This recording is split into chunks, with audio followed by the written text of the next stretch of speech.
morning. It's time for another video about drawing stuff and learning how to create some sort of interesting effect. And here you can see I have made some progress. So what has happened? All right. So as you can see, I have made some progress in my temple video. Not video, my temple scene here, and I just kind of wanted to share a little bit about how I have been able to get to at least this stage. I am not entirely certain I'm going to go much further with the tools at hand here in CorelDRAW, at least for this particular scene.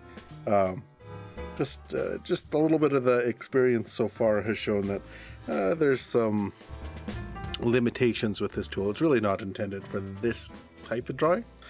Anyways, so here we are. So this is my representation of a hallway from the Temple of Taprom. Let's see here. I'm going to go to a different page and we'll go. Actually, I'm going to minimize this layer. Yeah, okay. So here we go. This is the hallway that I was looking at. And as you can see, there's a lintel in the background here. It's got a bunch of intricate carving. There's some carved patterns on the door frame here. There's some sort of, there's like parallel lines. I'm not sure if you can see them on the actual doorway. And then there is the stone wall pattern here. And I do notice that there's like little holes here and there. I suspect that these were used to help hold up the rocks as they were being carved. Anyway, so this is the Temple of Taprom. Again, it's in Cambodia. And I'm going to go back to my interpretation of it. Here it is. Okay, so this is my interpretation of that temple. Now, I have drawn a lintel in the background here. This is not a Buddhist set of carvings. This is just some experimentation, maybe a little bit of earth and water, air. Well, there's earth. Maybe a little bit of Fifth Element references, if you can catch that in there. Anyways, yeah, so this is my drawing. So far, this is done with the perspective tool. Last time we spoke, I was working on texturing a wall. This is the wall that I textured, and I did it with vectors, so you can kind of see the shape of things over here. This is the pattern, the original brick pattern that I had.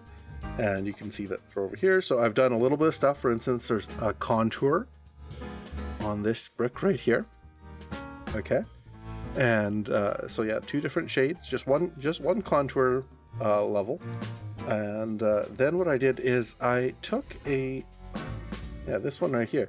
So this is just a rectangle that I used the built-in bitmap effects.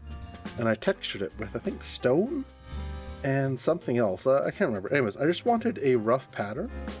And the rough pattern was, I wanted to be able to get a vectorized pattern that I could use on my wall, right? And what I did is I just took this auto-generated kind of generated fill here, and I just traced it. Okay, let me just show you quickly how that looks. So I went down to trace, and I went to colors, and I think I chose, yeah, it's set to 24. I think I did 4, right? And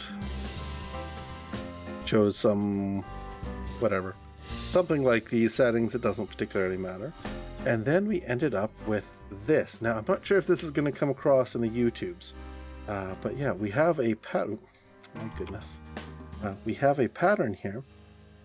And there's a whole bunch of different, well, I think if I drag it off to the side, we'll be able to see. Yeah, you can see the backgrounds kind of coming through the edges of all these polygons. Anyways, yeah, what I did is I just got these little weird and wonderful shapes, and I literally just stretched it out and applied it across my whole wall. And that gives at least a couple of layers of it. I think there's 4 different colors or shades here. And yeah, so I've taken 2 of them, put over. And then I took the eraser tool, wherever that is. Where's my eraser? Yeah, eraser. And I just went in here and I created little cracks just by erasing back down to the background beneath. And it creates a really quite decent wall texture. I'm certainly quite happy with it, given that I didn't know what the hell I was doing when I started with it. Anyway, so this is my wall texture. Over here, I've got a floor texture. I'm much less happy with this floor.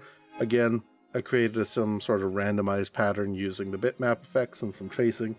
And this is my floor texture. It's mediocre, but I wasn't really sure what to do. It's kind of like a prototype floor design. Anyways, this final page here is where I did, I spent actually probably a week of work just goofing around and learning how to draw and create a bunch of things. So here's my thing. Here's again the background image, and you can see I wanted to create a thing for the eye to be drawn to. I think that thing is this back, this back doorway with the lintel across it, with a carved lintel. Now, I'm not entirely certain what these carvings are. I couldn't find any photographs of this carving and really capture any details. And I also, I don't have any Buddhist information. I have no idea what they'd be drawing and carving, the old stoneworkers here. So I went with my own interpretation. And so we've got things like, well, I did put a Buddhist eye, but I've also got crosses and eternal knots. So I think this is a Buddhist symbol. I believe it is. Anyways, and again, I'm doing the same thing where I'm just, after I got it all said and done, I'm not sure if you can see it here, but I've taken just a pattern across everything. And then I took the eraser tool to go create these cracks.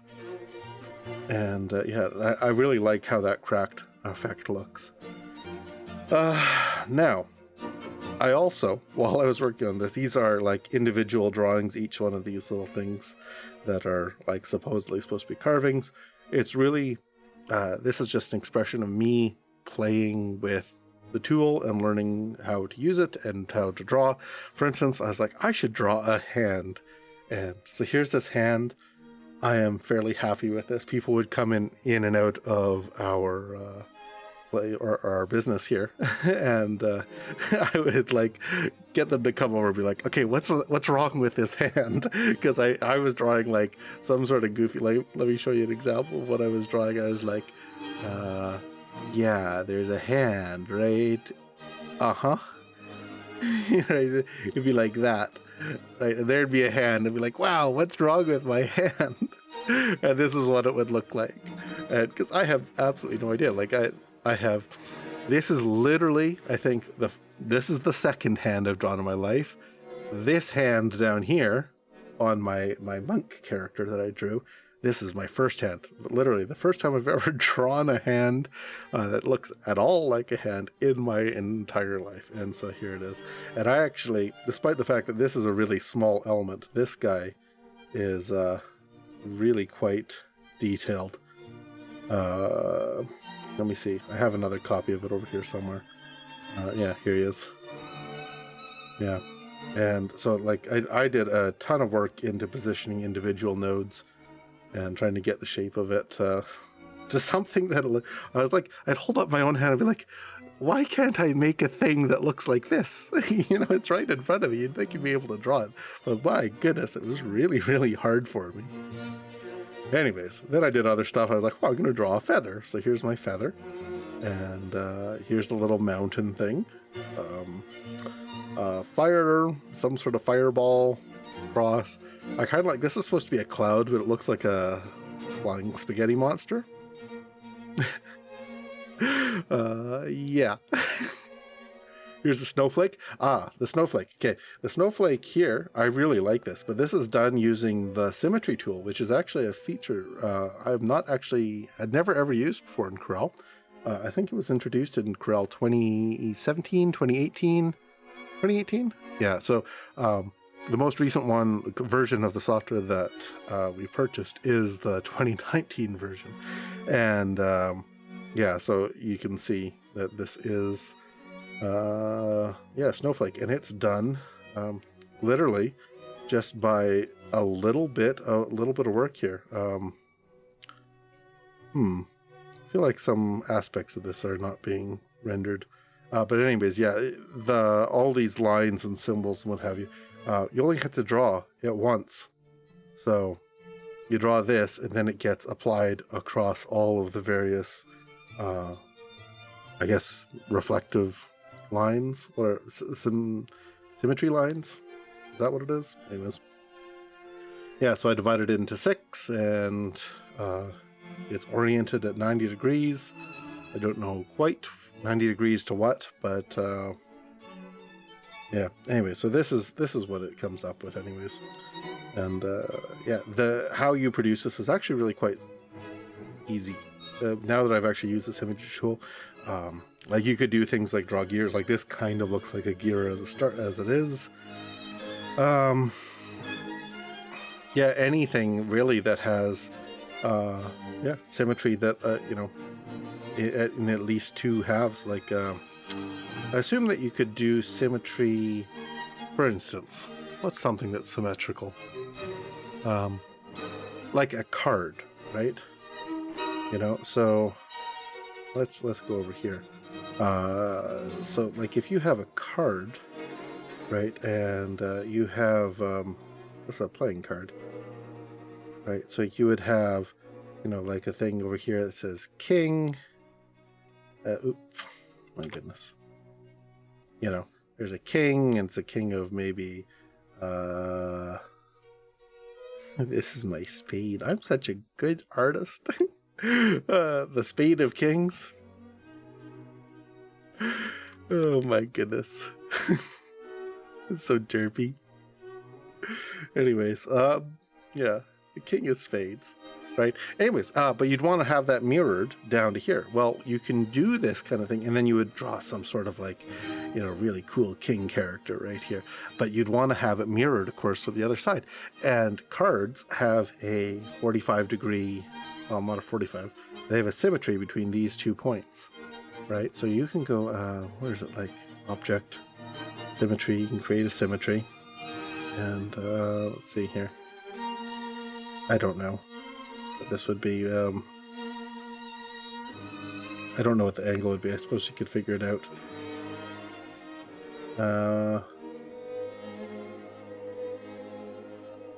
120. Sure. I don't know what the ratios of a card are. Anyways, but you can now go do something like this, where you go,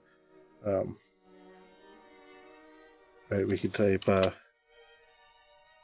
well, obviously, that's not quite the effect I was looking for. Anyways,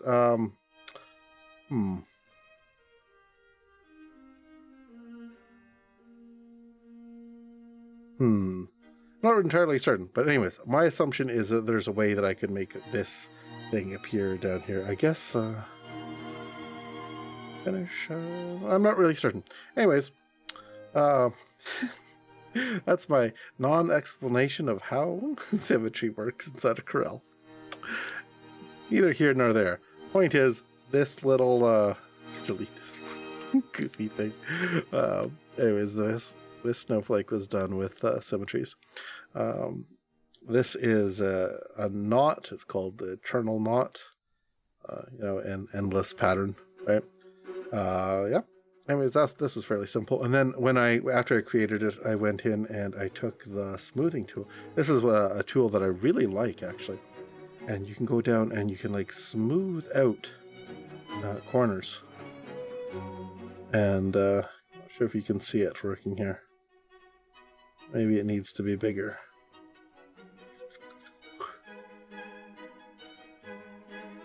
Maybe it's already too smooth. Anyways, whatever.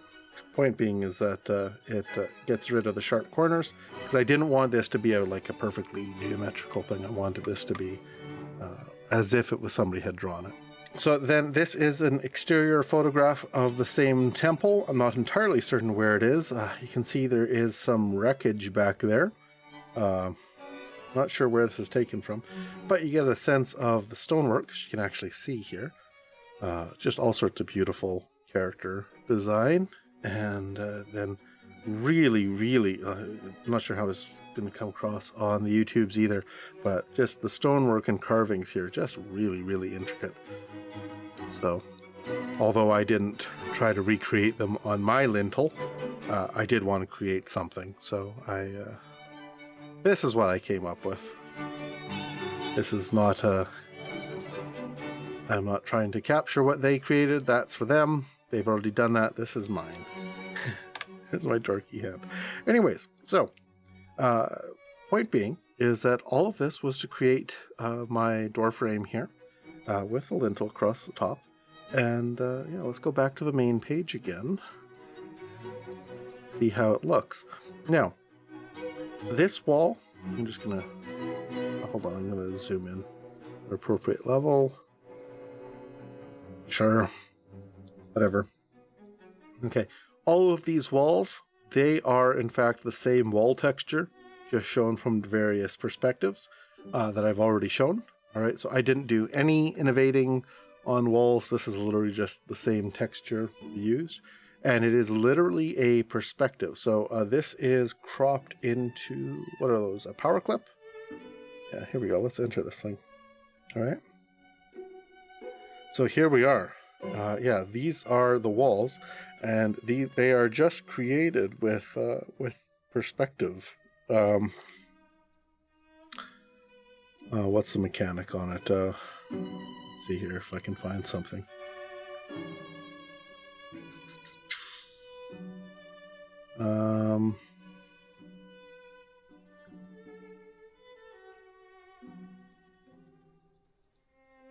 Yeah, I guess these are kind of grouped in or something like that. Anyways, point being is that each of these surfaces is literally just a rectangle that's forced into perspective to a vanishing point that's down here, yonder. And that's all it is. And then I use the power clip tool to get rid of everything outside. And yeah, here we are. This is what we get. So all of the exterior stuff is, of course, not drawn. We're just taking stuff inside the power clip. Just because I only want this bit captured, and that's that. And yeah, so I'm gonna leave it here because I think that this is perhaps not as far as it could go, but the amount of like CPU cycles that drawing this and having the perspective and all of the effects, my computer's actually kind of struggling with this environment. It's not really optimized. Corel's not entirely optimized. I also came in afterwards and added bitmap effects. I added this emboss effect to the textures to get things to pop a little, and obviously lose some resolution, but it does actually make it pop. It adds a lighting source and what have you to the actual still images. Anyway, so I am really quite proud of what I've drawn here. There was a slow moment. Yeah, I'm really quite proud of what I've drawn here. So that is where we are at with this particular project so far. Okay, so what have I learned? Okay, first thing I think, I'm going to do this off the top of my head. First thing I've learned is I've learned how to create textures, some vectorized textures, and how to generate them automatically. So that's one thing. Second thing I've learned is I've learned how to do some shape drawing. Okay, so that's things like drawing the hands. I've learned about the Symmetry tool, and let's see, what's some other good stuff? A little bit of perspective. Yeah, this is another thing I've learned. A little, now there's a lot more to this thing that I haven't uncovered. I haven't unpacked yet. But one of the other features, and you can't really see this, is the artistic media. Okay, artistic media. Oh my goodness, this is going to take a moment. Artistic media are all these different brushes that you can apply to various paths, right? So you can create all sorts of like things like twigs and leaves and trees and what have you. These are things that already exist, and you can also create your own. They're kind of like brushes. Yeah, they are. They're literally brushes. Anyways, so this, I want to leave this thing. This little kind of is supposed to be a cloud. Looks like a spaghetti meatball monster. But anyway, yeah, this one here is using the artistic brushes. I used that for the first time on this. Let's go to my objects. And let's see. Which one is it? This one? Where are we? Page 4, group of objects. All right. Now, if I was to ungroup these and go down to this one, yeah, this is one of these brushes and it creates this interesting effect. All right, and I've just got it as white, and that's create this effect over here. And then I used, yeah, so right. Once I had created this thing, I then used a tool. Let's see if I can find it. Or I can recreate it here. So let's say I just wanted to take this square out of the cloud, right? So I can click on this and I can click on this, and there is one of these ones up here. This is the, it's under the join. Is that it? No. I don't know. One of these Dockers. Anyways. Yeah, so this thing here, if I go here and here, I can go down to simplify. All right. And what that does is it gets rid of all the detail in the background. So I take that away. Well, everything that was in the background between this object and this object, well, that just gets deleted, and it just simplifies the shape. And so that's what I was doing here. I just took this object here, and there's another one down here, and I just used the simplify function, and then I literally cut it out. So yeah, despite the fact that these two, this black and this brown shape here, they look the same. Visually, they look the same. They are, in fact, actually very different. This is a single outline that has everything basically flattened into it, including this spiral shape. And this one here is kind of the original, which has like artistic media still built in. And yeah, so that's another thing I've learned. Now once I started investigating the artistic media stuff, it seemed like a rabbit hole that you could disappear down for a long time. Anyway, so that's my status update. Again, this is what it looks like. This is what my progress so far looks like. And I wouldn't do this particular type of drawing again in Corel. Corel works so good for this stuff where I'm just drawing, you know, fun and zany shapes. It works so good for that. But you know, it does really struggle performance-wise on creating scenes like this. It just seems to be doing an awful lot. Don't know if there's anything in my workflow that I could do to optimize it, but yeah, that's my experience. Anyways, so that's what we're doing. That's what I've done so far. I do have some further projects. So having done this work in Corel, I really like it. You know, like Corel has worked really well for this particular thing so far. But after reaching its limitations, I kind of wanted to try this. If I wanted to create a scene like this, what I think I would do is I would take it over to a tool that's a little bit more capable. And so that's going to be my next project. I'm going to be trying to recreate this same scene again in Blender. And yeah, so I have never used Blender. I literally installed it for the first time tonight, and I made a I made a circle go splat. Look. It goes splat. It's a circle, and it goes splat. It's adorable. I love that. Anyways, yeah, so that's my my next project is I want to, oops. I don't know what I was doing there. Yeah, I want to take the same kind of experience and recreate it in Blender, because I think just it's like a 3D tool, right? So it's intended for this kind of work.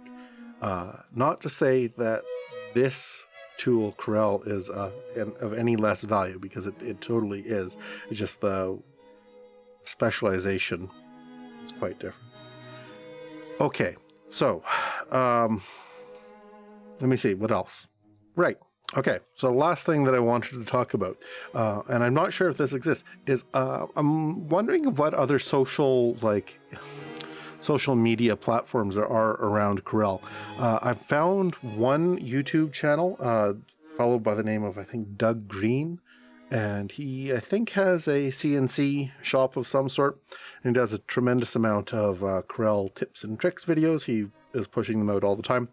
It's very cool. I like it. But there isn't a lot of other people sharing what they're working on. Like if you go and look, and I think it's perhaps just to do with the fact that the tool is perhaps less, well, it's got a lower usage than like Adobe does. So yeah, there's fewer people using it. But like I've got the Corel Reddit, and there's not a lot of action happening there. And yeah, I'm wondering, is there anybody doing anything on a Discord? Is there a shared Discord for Corel, or any other platforms where people are sharing and working with it? Because I think that's one of the things that I personally found is missing is just finding people that I can interact with and question and what have you around the tool. So if you or anybody you know or love or have heard about know anything about something like that, yeah, I'd like to know about it. Anyways, that's all I got for now. This has been my status update. Really happy with what I've been able to learn inside of this so far. I'm going to call this particular project accomplished for the time being. And we're going to expand on this and take these skills and apply it to some other tools, and see if we can get into something a little bit more differenter again for Corel next time. And we'll I'm not entirely certain what that's going to be yet. I've got some ideas, but you guys are going to have to hang out and wait. Okay, that's all I got to share for now. See you around.